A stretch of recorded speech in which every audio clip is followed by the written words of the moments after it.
তো চলো তোমাদের সাথে আজকের একটা দারুণ রেসিপি শেয়ার করি। আমি জানি নিত্যদিনের সবার বাড়িতে রান্না কম বেশি সবাই মোটামুটি একই পদ্ধতিতেই রান্না করে। কিছু কিছু রান্না আছে যে যার মতন, যার মনে যেমন চায় রান্না করে।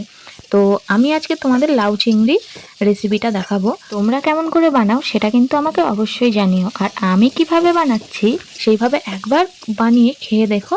খেতে কিন্তু দারুণ লাগে। আর হ্যাঁ, আমি কিন্তু তেলটা একটু কম দিয়ে রান্নাটা করছি। তোমরা চাইলে তেল, চিংড়ি মাছ, পেঁয়াজ এগুলোর পরিমাণটা একটু বেশি করে দিতে পারো। তো প্রথমেই আমি শুকনো খোলায় শুকনো লঙ্কা, তেজপাতা আর একটু পাঁচফোড়ন একটু নেড়েচেড়ে নিয়ে তারপরে তেলটা দিয়েছি।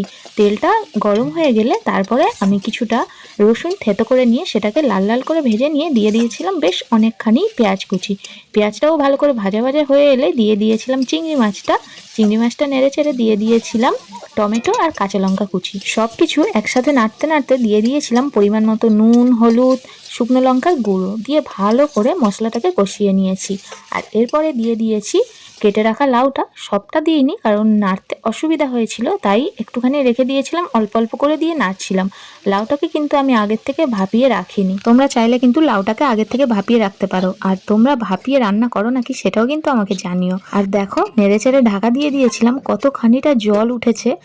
আর এই জলেই কিন্তু লাউ সেদ্ধ হয়ে যাবে, এক্সট্রা করে জল দেওয়ার কোনো দরকার নেই। আমি কিন্তু রান্নাটা ঢেকে ঢেকেই করব যতক্ষণ না এই লাউটা সেদ্ধ হয়ে যায় আর জলটাও পুরোপুরি একদম টেনে যায়। তো আমি কিন্তু জলটাকে আরও একদম শুকনো শুকনো করে নিয়েছিলাম, তারপরেই তো কিন্তু তরকারিটা আমি নামিয়ে নিয়েছিলাম। বিশ্বাস করো, লাউ খেতে আমি একদম পছন্দ করতাম না, কিন্তু এই লাউ চিংড়ির রেসিপিটা আমি যেদিন প্রথম খেয়েছিলাম সেদিন থেকেই আমার বেশ ভালো লাগে। তোমরাও বানিয়ে খেও আর আমাকে কমেন্ট করো কেমন হয়েছিল।